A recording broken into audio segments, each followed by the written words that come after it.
years of excellence. Sun International Institute of Tourism and Management. ఇప్పుడు నువ్వు in జనరల్గా నువ్వు ఆ రోజు ఒక స్టేట్మెంట్ ఇచ్చావు, ఏది మన బోళా శంకర్ ఫంక్షన్. ఏంటి, సినిమా ఇండస్ట్రీలో ఎలాగైతే చిరంజీవి గారు ఎంతమందికో లైఫ్ ఇచ్చారో, టీవీ ఇండస్ట్రీలో నాగబాబు గారు అలా ఇచ్చారు. అవును సార్, అవును.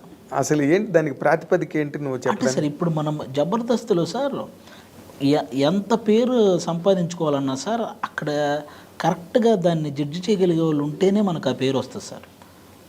ఇప్పుడు నేను ఒక పర్ఫార్మెన్స్ చేశానంటే, నాగబాబు గారు ఆది భలే చేసేవారా అంటే బయట ఆది అనేవాడు తెలిసేవాడు సార్. అంతే కదా. అలా అక్కడ పేరు తెచ్చుకున్న వాళ్ళందరూ అదే సర్టిఫికెట్. అవును సార్, అక్కడ పేరు తెచ్చుకున్న వాళ్ళందరికీ నాగబాబు గారు, రోజా గారు వాళ్ళిద్దరు ఇది చాలా ఎక్కువ ఉంది సార్. వాళ్ళ సైడ్ నుంచి ఇది రాకపోతే, ఎంకరేజ్మెంట్ రాకపోతే మేము అంత పాపులర్ అయ్యేవాళ్ళం కాదు సార్. ఇదైతే షూర్ షాట్గా చెప్పాలి సార్. అవునా? అక్కడ ఇప్పుడు ఎంతమంది అయితే జబర్దస్త్ నుంచి పాపులర్ అయ్యారో వాళ్ళందరికీ వీళ్ళిద్దరూ చాలా ఇది చేసినట్టే సార్. నాగబాబు గారు, రోజా గారు కంపల్సరీగా వాళ్ళ నోటి నుంచి ఆ పేరు రాకపోతే వాళ్ళు లాస్ట్ ఆ ఆరో వాడి పేరు చెప్పినా కూడా వాడు వెంటనే పాపులర్ అయిపోయేవాడు సార్. మేము ఎంతైనా చేయనివ్వండి సార్.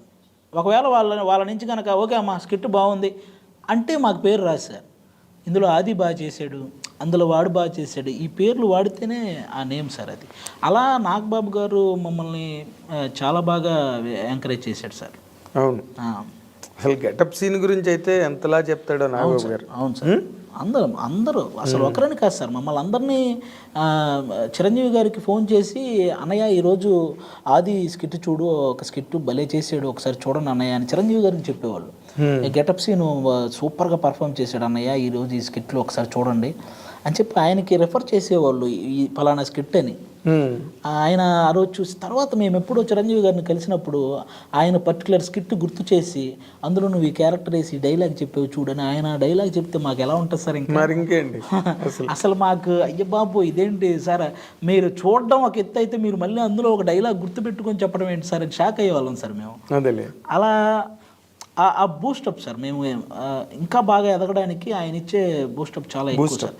ఈవెన్ రోజా గారు కానీ ఆవిడ కూడా అంతే సార్, సూపర్గా. ఈ పక్కన బయట ఎన్ని రాజకీయాలు ఉన్నా సార్, వన్స్ సెట్కి వస్తే అవేం ఉండవు సార్. మళ్ళీ అదే వాళ్ళ రాజకీయాలు అదంతా ఆ రంగం వేరు. అదే సార్, ఇప్పుడు బయట నేను జనసేనకు ఫుల్ సపోర్ట్ సార్. ఆవిడ బయట వేరే పార్టీ అయి ఉండొచ్చు, కానీ వన్స్ సెట్కి వచ్చిన తర్వాత అసలు అవేమీ చూడరు సార్. ఆవిడ కూడా సెట్కి వస్తే నాకు హైపరాది స్కిట్ చేస్తున్నాడు, నేను హైపరాదిని బాగుంటే మెచ్చుకుంటాను, అది అంతే. అక్కడ వరకే. అంతే సార్, అక్కడ వరకే సార్. తన తాలూకా పొలిటికల్ ఐడియాలజీలు సెట్లో తీసుకురారు, ఎప్పుడూ లేదు. అందుకే అసలు మీ ప్రోగ్రామ్ పండడానికి కారణం ఏంటంటే ఆ ప్రోగ్రామ్గా మాత్రమే చేశారు. అవును సార్, అవును. అది చాలా గొప్ప విషయం. 11th years running sir. ఇప్పుడు 11 years అయిపోయినాయి సార్. బా, మామూలు షో కాదు సార్. అది ఇండియాలో ఇంత లాంగెస్ట్ లేదు కదా. బ్రేకులతో చేస్తారు సార్, ఒక సీజన్ బ్రేక్ మళ్ళీ ఇంకో సీజన్ అట్లా చేస్తారు సార్. ఇలా రన్నింగ్ షో ఇంతవరకు లేదు సార్. ఇప్పుడు నార్మల్గా నువ్వు దానికి మంచి లైఫ్ ఇచ్చావు, నీ ముందు ఎవరో లైఫ్ ఇచ్చారు జబర్దస్త్కి. అవును సార్. నువ్వు ఇప్పుడేమో సినిమా యాక్టర్గా బిజీ అయిపోయావు, కాల్ షీట్లు ఇస్తున్నావు వాళ్ళకి. అదే సార్, నేను జబర్దస్త్ ప్రజెంట్ చేయట్లేదు సార్. నేను శ్రీదేవి డ్రామా కంపెనీ ఇవి రెండు చేస్తున్నాను.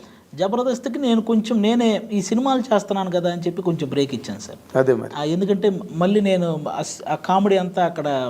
ఇదంటే శ్రీదేవి ఏంటంటే స్పాంటేనియస్గా వెళ్ళే ఫ్లో సార్, అది స్క్రిప్టెడ్ కాదు సార్. ఈ జబర్దస్త్ అంటే నేను మైండ్ వర్క్ చేయాలి, నేనే స్క్రిప్ట్ రాయాలి, నేనే అందరినీ ప్రాక్టీస్ చేయించాలి. ఇది ఆల్మోస్ట్ ఒక 4 days టైం తీసుకుంటా సార్. అది అంటే ఒక వారంలో 4 days దాన్ని కేటాయించాలి సార్. ఎందుకంటే నేను ప్రాక్టీస్ చేయించాలి, మళ్ళీ నేనే కూర్చొని రాసుకోవాలి. వీళ్ళందరినీ స్టేజ్ ఎక్కే వరకు నాకు ఆ టెన్షన్ ఉంటుంది సార్. అది పర్ఫెక్ట్గా వచ్చే వరకు. అదొకటైతే రెమ్యూనరేటివ్ అది, అంటే మీరు పడే కష్టానికి తగ్గట్టు ఉంటుంది సార్ కంపల్సరీ. అవునా? మన టాలెంట్కి తగ్గట్టు, మనకు వచ్చే వ్యూవర్షిప్కి తగ్గట్టు పేమెంట్స్ ఉంటాయి సార్. అది వ్యూవర్షిప్కి తగ్గట్టుగా ఇస్తారా మీకు? అంతే సార్, మ్యాక్సిమం. అంటే దాన్ని బట్టే మనం డిమాండ్ చేయగలం సార్. ఎగ్జాక్ట్లీ. ఎక్కువ మంది చూస్తే దాని డిమాండ్ వేరేగా, లేకపోతే అడగాలంటే మనకే సిగ్గుగా ఉంటుంది సార్. ఈ మనకు వచ్చే ఇదికి మనం వెళ్ళి వాళ్ళని పెంచమని అడగగలమా సార్ అని ఇది ఉంటుంది సార్. అందుకే బాగా చేసే మనం డబ్బులు అడుగుతాం సార్. ఇప్పుడు మనం ఏదో ఒకటి చేసేసి చేస్తున్నాం కదా అని ఇవ్వమని అడగలేము సార్ అసలు. నువ్వు హైయెస్ట్ డిమాండ్లోకి వెళ్ళావా? కంపల్సరీ మనకు వచ్చే వ్యూవర్షిప్కి నేను ఎక్కువే తీసుకున్నాను. అదే లేకపోతే పొలాలు గట్ట ఎక్కడ కొంటావు అంతేనా? అదొకటే సార్. మనము బేసిక్గా మాకు బయట ఈవెంట్స్ కూడా ఉంటాయి సార్. బయట మేము టీమ్ లీడర్గా చేస్తున్న టైంలో మా అందరికీ బయట ఈవెంట్స్ కూడా కొంచెం గట్టిగానే వచ్చేవి సార్.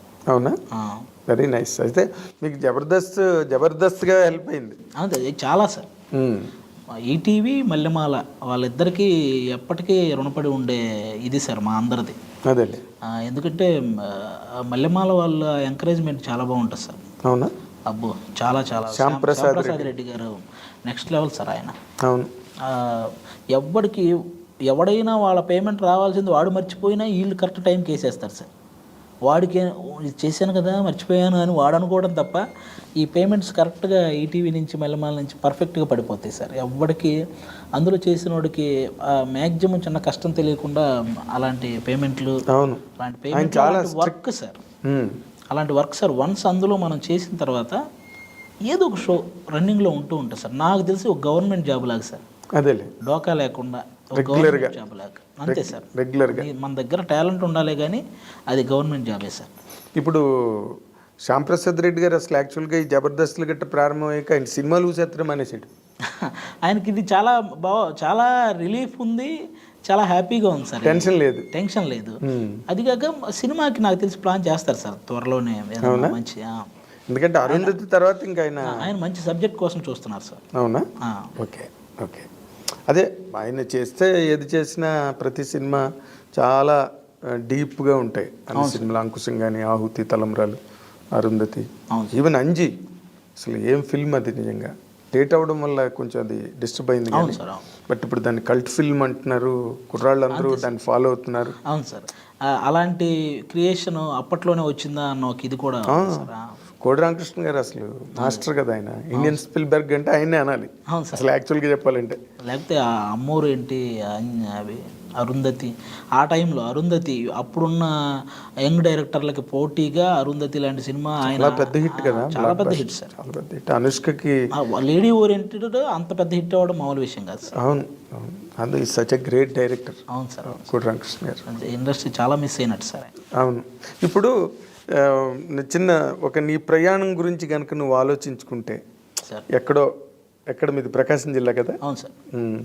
ఆదయ్య ఆదిగా మరి హైపర్ ఆదిగా మరి హైపర్ ఎలా వచ్చింది నీకు?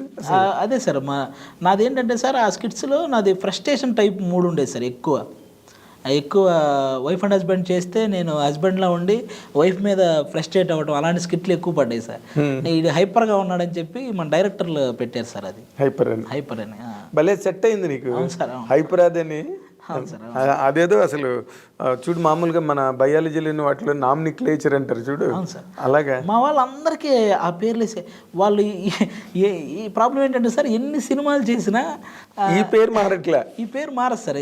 శకలక శంకర్ అని, ధనాధన్ ధనరాజ్ అని, తర్వాత హైపర్ వండర్స్ అని, తర్వాత మనోడు సుడిగాలి సుధీర్ అని, అంతే సార్. అలాంటివి ఏవో ఉంటుంది సార్. ఒక టైం ఉంటుంది, ఆ టైంకి మారుద్ది సార్. అది వేణు వండర్స్ అని అనేవాళ్ళు సార్. బలగం పడగానే బలగం వేణు అయ్యాడు సార్ ఇప్పుడు. అలాంటి కొన్ని ఏదో ఎక్కడో ఉంటుంది సార్ అలాంటి సబ్జెక్ట్. బలగం అన్నది ఒక ల్యాండ్ మార్క్. అవును సార్. సినిమాని ఒక మలుపు తిప్పింది. అవును కదా, దాన్ని అలా చేయాలని ట్రై చేస్తున్న వాళ్ళు చాలామంది ఉన్నారు. మొన్న కూడా శ్రవంతి రవికిషోర్ గారు మలయాళం సినిమా ఒకటి డబ్ చేసి రిలీజ్ చేసాడు. అలా ఉంటుంది. దేని మీద అది చూసాను సార్, చిన్న టీజర్ చూసాను. అలా ఉంటుందని. సో మీరు అందరూ కూడా ఇండస్ట్రీలోకి, టీవీ ఇండస్ట్రీలోకి వచ్చి వాటి రూపురేఖలను మార్చేశారు కంప్లీట్గా. సినిమా ఇండస్ట్రీ మిమ్మల్ని చూసి క్రేజ్ ఫీల్ అయ్యే రేంజ్ టీవీ ఇండస్ట్రీకి తెచ్చారు మీరు. అంతకు ముందు లేదు అది. ఏదో టీవీ సీరియల్స్ ఆ విధి గిది ఏవో నడుస్తుండేవి. అందరు సపోర్ట్ సార్, అంతే సార్. మనము ఏదన్నా సినిమా జబర్దస్త్ పీక్ చేసే టైంలో కూడా ఎవరైనా మన సినిమా వాళ్ళు కనపడితే వాళ్ళు కూడా మీరు చూస్తుంటాం చాలా బాగుంటుందా అని అన్నప్పుడు ఇంకా అది అంతే రకాలుగా బూస్టప్ సార్. మీరు స్టార్డమ్ కదా, ఇంకేంటి దాన్నే స్టార్డమ్ అంటారు. ఇప్పుడు నార్మల్గా మీ ప్రకాశం జిల్లాలో మీ ఊళ్ళో చదువుకుంటూ ఓ పక్కనేమో ఆస్తులు అమ్ముకుంటూ తల్లిదండ్రులను దీనావస్థలో చూస్తూ ఈరోజు మెగాస్టార్ చిరంజీవి గారి దగ్గర కూర్చుని ఆయన్ని చూసానయా నీ ఇది అని బయటికి వెళ్తే గెస్ట్లుగా వెళ్తే అది తీసుకునే రేంజ్ వచ్చేసి అసలు ఈ ప్రయాణం చూస్తే నీకేమనిపిస్తుంది? అది నిజంగా చాలా హ్యాపీ సార్. నాకు మన ఆ జర్నీలో నాకు అర్థమైంది సార్, మన పేరెంట్స్ హెల్త్ మన సక్సెస్ మీద డిపెండ్ అయ్యిందని నాకు అర్థమైంది సార్. అది మన పేరెంట్స్ హెల్తీగా ఉండాలంటే మనం సక్సెస్ఫుల్గా ఉండాలి సార్. అది కంపల్సరీ వాళ్ళు అప్పుడు వాళ్ళకి చిన్న తలనొప్పి కూడా రాదు సార్.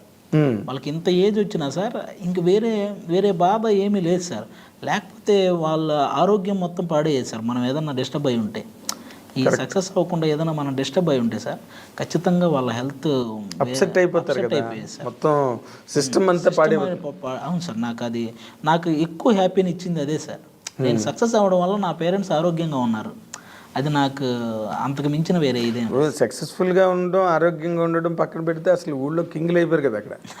సార్ అది ఆటోమేటిక్గా వన్స్ మనం ఏం చేసినా ఎంకరేజ్ చేయడానికి మనకంటూ ఒక ఊరు ఉంది. అది వాళ్ళు ఎప్పుడూ సపోర్టివ్గా ఉంటారు సార్. వాళ్ళు గుడ్. నీ ఫ్రెండ్స్ అందరూ ఏమంటారు నేను చూసి? అందరూ హ్యాపీ సార్. నేను ఇంటికి వెళ్తే అందరూ వస్తారు సార్. బీటెక్ ఫ్రెండ్స్ కూడా సార్ అందరూ బీటెక్ లాగా ఎప్పుడైనా గ్యాదర్ అవుదామని అనుకుంటాం సార్. ఏదో పాజిబుల్ అవ్వలేదు. ఒకసారి ఒక ఫ్రెండ్ పెళ్ళికి అయితే వచ్చి అక్కడ అందరం గ్యాదర్ అయ్యాను సార్. ఆ విధంగా ఒక్కసారి కలిసాం. కానీ కాలేజీలో ఒకసారి మళ్ళీ అందరం రీయూనియన్ అవ్వాలి సార్. అదే యాల్యూమ్ని మీరందరూ కలవాలి. అవును సార్. గుడ్. అసలు నీ జర్నీ, నీ తాలూకా ట్రావెల్ ఏదైతే ఉందో ఇండస్ట్రీలో నువ్వేం పడ్డావో, ఇంకా అవమానాలు ఏమన్నా అనుభవించావా? అంతే సార్, కష్టాలే సార్ ఎక్కువ. అదేలే, అవమానాల కన్నా కష్టాలు ఎక్కువ సార్. నీ బిహేవియర్కి అవమానాలు తక్కువ పాళ్ళు ఉంటాయి.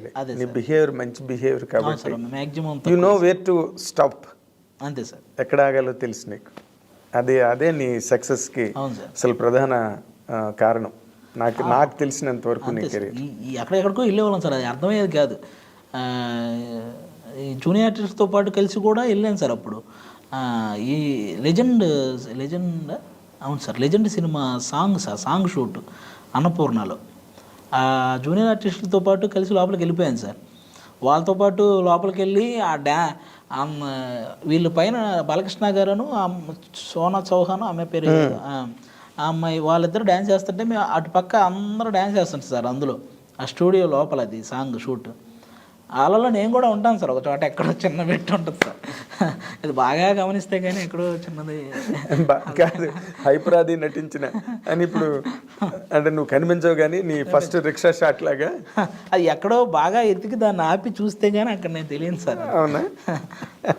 అలా అది ఒక్కటేనా, ఇలాంటి ఎగ్జాంపుల్స్ ఉన్నాయా? అలా వెళ్ళాను సార్ లోపలికి. ఎక్కడికెక్కడికి వెళ్ళామో కూడా తెలియదు సార్. సర్టిఫికేట్ నా బీటెక్ సర్టిఫికెట్లు ఎత్తుకొని దాసనారాయణరావు గారి ఇంటికి వెళ్ళిపోయాను సార్. దాసనారాయణ గారి ఇంటికి వెళ్ళిపోయాను. వెళ్ళి లోపలికి వెళ్ళి ఆయనకి నమస్కారం చేసి, సార్ నేను ఇలా బీటెక్ చదివాను సార్, నేను ఆర్టిస్ట్ అవ్వాలనుకున్నాను. ఎంత చదివి ఆర్టిస్ట్ అంటే నేను వెళ్ళేదని జాబ్ చేసుకోవాలి కదా అని అక్కడ. ఎందుకంటే సార్ నా మొత్తము సర్టిఫికెట్లో నాకు 10th 545 సార్, ఇంటర్ 950 సార్ నాది, బీటెక్ 80. ఇవన్నీ చూసి ఆయన ఇంత చదివి నువ్వు ఏదైనా జాబ్ చేసుకోవాలి కానీ ఇక్కడికి వచ్చి ఈ సర్టిఫికెట్లు చూపిస్తాయంటే అన్నట్టు అలా తిరిగేసేవాడు సార్. ఇండస్ట్రీలో ఎవరెవరి ఫేమస్ ఇల్లు కొంతమందికి ల్యాండ్ కొన్ని ఉంటాయి కదా సార్ మాకు, అట్లా అవన్నీ తెలుసుకొని ఈ సర్టిఫికెట్లు ఎత్తుకొని తిరిగి నాకు తెలియదు సార్.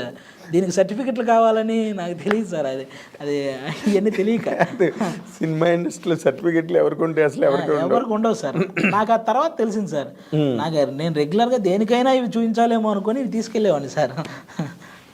అంటే అంత ఎర్ర బస్సు నువ్వు. అవును సార్. తర్వాత దాసనంటే నువ్వు సక్సెస్ అయ్యి కలిసేవాడిని. ఆ తర్వాత నాకు కలిసే ఛాన్స్ రాలేదు సార్. అయ్యో, ఈలోగా ఆయన పోయారు. ఈలోగా ఆయన. అవును సార్. అదే